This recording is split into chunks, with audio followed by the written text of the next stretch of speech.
नमस्कार फ्रेंड्स, मैं आपका दोस्त बलवान सिंह मैया एक बार फिर से एक नए ट्रैवल ब्लॉग में आपका स्वागत करता हूं। फ्रेंड्स, ये आपका अपना ट्रैवल चैनल है। जो मेरे फ्रेंड्स भाई बहन इस चैनल पे नए हैं वो चैनल को लाइक शेयर एंड सब्सक्राइब ज़रूर करें ताकि इसी तरह की इन्फॉर्मेटिव वीडियो आपको पर डे नई मिलती रहे। तो फ्रेंड्स, आज हम बात करने वाले हैं कि शेंगन वीज़ा रिजेक्शन हो रहे हैं, तो उस रिजेक्शन से, रिफ्यूज़ल से कैसे बचा जाए और क्या किया जाए, क्यों रिफ्यूज़ल हो रही है। तो ध्यान दें, वीडियो को पूरी देखें।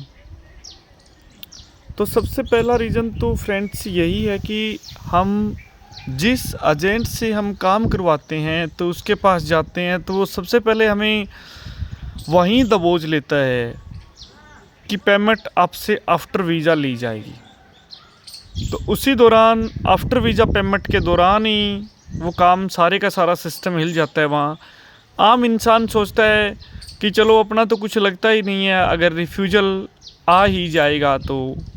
लेकिन सबसे बड़ी सिस्टमेटिक खराबी जो है वहीं है, क्योंकि हम सोच लेते हैं कि हमारा कुछ लगना नहीं है, हमारा बहुत कुछ लगना है। वो एजेंट हमारी प्रोफाइल जो है वो ख़राब कर देगा।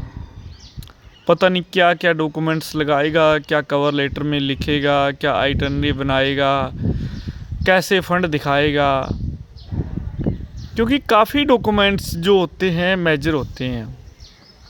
सबसे मेजर डॉक्यूमेंट्स जो कवर लेटर होता है, कवर लेटर वीज़ा की रीढ़ की हड्डी होती है। मैं हर रोज़ बताता हूँ आपको कि कवर लेटर के बिना कुछ भी नहीं होता। जब ऑफिसर के पास फाइल जाती है, प्रेजेंट करते हैं हम फाइल, तो सबसे पहले कवर लेटर को ही रीड किया जाता है, क्योंकि कवर लेटर के अंदर हर तरह के कॉलम बना के उसमें दिए होते हैं कि क्या क्या चीज़ है, किस तरीके से फ़ंड है, क्या हम करते हैं, कब हम जाएंगे। तो सबसे पहला रीज़न जो है वो एजेंट है। वो हमारी प्रोफाइल को, बैंक स्टेटमेंट को एडिट कर देता है, हमसे कुछ नहीं पूछता, क्योंकि उसे अपने तरीके से प्रेजेंट करनी होती है फ़ाइल। वो अपने तरीके से प्रेजेंट करके दफना देता है। उसके बाद उस बेशक वीज़ा आए ना आए, क्योंकि उसमें कुछ लगना तो है नहीं उस एजेंट का, सिर्फ़ और सिर्फ उसकी मेहनत। और आखिर वो हमें शेंगन के लिए वीएफएस जाना ही पड़ेगा।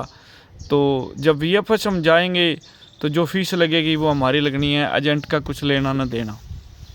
सिर्फ अगर हमारा वीज़ा सक्सेस हो गया तो उसने बोल देना है कि 5 लाख 10 लाख रुपए आप दे दो। इसी के रिगार्डिंग रोज़ाना की बारिश आती है, तो मैं आपको रोज़ाना बताता हूँ फ्रेंड्स कि पहला सिस्टम एजेंट से गड़बड़ की जाती है। और इसमें पहला हम बात कर रहे थे कवर लेटर की, जो वीज़ा की रीढ़ की हड्डी है। दूसरी अगर हम बात करें कि बैंक स्टेटमेंट, अगर हमारी बैंक स्टेटमेंट अच्छे से मैंडेट की हुई है, उसमें बैलेंस इन आउट अच्छा है हमारा, और अच्छी स्ट्रॉन्ग बैंक स्टेटमेंट हमने रेडी कर रखी है खुद से, तो वो बैंक स्टेटमेंट अपनी ही लगाएं ताकि कोई प्रोफाइल ख़राब ना हो। क्योंकि नेक्स्ट टाइम एक बार में वीज़ा ना आया तो एजेंट ने आपको कुछ नहीं देना, सिर्फ रिफ्यूज़ल देना है। और रिफ्यूज़ल के बाद आपके पास कोई सोर्सेज नहीं है, आप नया एजेंट देखोगे, फिर से आफ्टर वीज़ा का देखोगे या किसी से खुद से प्रोफाइल करोगे, तो अपनी बैंक स्टेटमेंट लगाओगे, तो वो बैंक स्टेटमेंट मिस होने की वजह से वीज़ा रिजेक्शन होगा ही होगा। तो मेजर 2 ही कारण होते हैं वीज़ा रिजेक्शन के। तो इसमें सबसे पहले तो खुद से ट्राई करें वीज़ा लगाने की, फिर भी ना हो तो किसी अगर एजेंट की हेल्प लें तो डॉक्यूमेंट्स उससे प्रोवाइड करें। उसके साथ टेंडर न उठाएं, आफ्टर वीज़ा ना करें। डॉक्यूमेंट्स की जो चेक लिस्ट है वो वीएफएस की या फिर शेंगन की वेबसाइट पे जाके हम देख सकते हैं कि क्या क्या डॉक्यूमेंट रिक्वायर्ड है वीज़ा के लिए, कितना फ़ंड। क्योंकि देखो, एक साल में यूरो का रेट काफ़ी अपग्रेड हुआ है, तो उसी के अकॉर्डिंग पहले हम बात करते थे 4-4.5 लाख रुपए अगर INR में शेंगन वीज़ा मिल जाता था, तो अब कुछ 50,000 रुपये 1 लाख रुपए प्लस करके चलो कि 5.5 लाख रुपए शेंगन वीज़ा के लिए मान के चलो भी हमारी अकाउंट स्टेटमेंट के अंदर मैंडेट होना चाहिए। अच्छे तरीके से, थोड़े पुराने हो, 2-3 महीने पुराना फ़ंड हो, तो आराम से शेंगन वीज़ा मिल जाता है। इसी तरीके से ही अगर हम चलते रहेंगे तो एम्बेसी VFS हमें वीज़ा देने के लिए बैठी है, वो हमें वीज़ा देगी। और जो डुप्लीकेट डॉक्यूमेंट होते हैं, एजेंट जो लगाते हैं, उनके पास, एम्बेसी के पास इतना अच्छा सॉफ्टवेयर, AI सॉफ्टवेयर होता है, आर्टिफिशियल इंटेलिजेंसी, कि वो पता लगा देते हैं कि ये एडिटिंग है या ओरिजिनल है। अगर फिर भी उनको कन्फर्म नहीं होता है तो वो बैंक को मेल डाल देते हैं, बैंक से कन्फर्म कर लेते हैं, उनके पास पावर होती है। और तीसरी बात मैं आपको बताता हूँ कि अगर आप सैलरीड है, सैलरी आपकी आ रही है, तो आपकी 6 मंथ की सैलरी स्लिप ज़रूर लगाएं और कवर लेटर के अंदर मेंशन करें कि मैं यहाँ जॉब करता हूँ, इस एम्प्लॉय के पास जॉब करता हूँ, ये उसका कॉन्टैक्ट नंबर है, आप कांटेक्ट कर सकते हो किसी भी VAO पे, बैंक स्टेटमेंट के VAO पे, ड्यूटी के VAO पे। और इस तरह का प्लान देखें कि जब हम जॉब कर रहे हैं, एक साइड में हम वीज़ा लगा रहे हैं, तो 1-2 महीने बाद की डेट उठाएं कवर लेटर के अंदर, 1-2 महीने बाद का दिन उठाएं कि इस दिन हमें ट्रैवल करना है। और उस दिन का कोई ऑथेंटिक रीज़न होना चाहिए कि इस दिन हमारी कंपनी की छुट्टी है या जॉब की साइड से छुट्टी है या बच्चों की छुट्टी है। तो अगर हम एम्प्लॉय में हैं तो NOC ज़रूर लगाएं। NOC अगर हम लगाएंगे तो उनको प्रूफ होगा कि वाकई में ये बंदा जॉब करता है। और कवर लेटर के अंदर अच्छे तरीके से मेंशन करें कि हमारी कितनी सैलरी आ रही है और कहाँ से सैलरी आ रही है। उस तरीके को भी कवर लेटर के अंदर अच्छे तरीके से ऑब्जर्व करें, बताएं एम्बेसी को कि मेरी सैलरी यहाँ से ये आ रही है और इतना मेरा ट्रिप का ख़र्चा होने वाला है, इतनी मेरे पास सेविंग है। तो काफ़ी हद तक चांस बढ़ जाते हैं।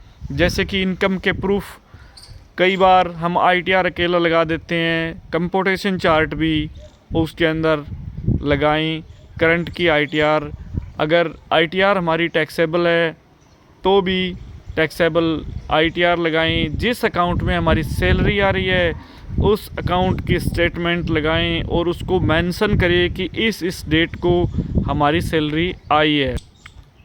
और इसके अंदर एक मेजर बात और होती है कि कवर लेटर के साथ साथ एक ट्रैवल आइटनरी होती है, जो कि ट्रैवल आइटनरी के रिगार्डिंग हमें ट्रैवल की डेट और ऐसे तरीके से दिखाना चाहिए।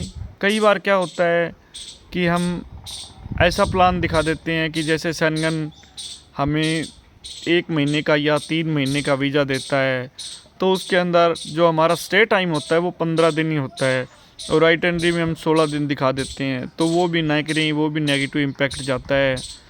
तो ट्रैवल आइटनरी अच्छे तरीके से प्रिपेयर करें।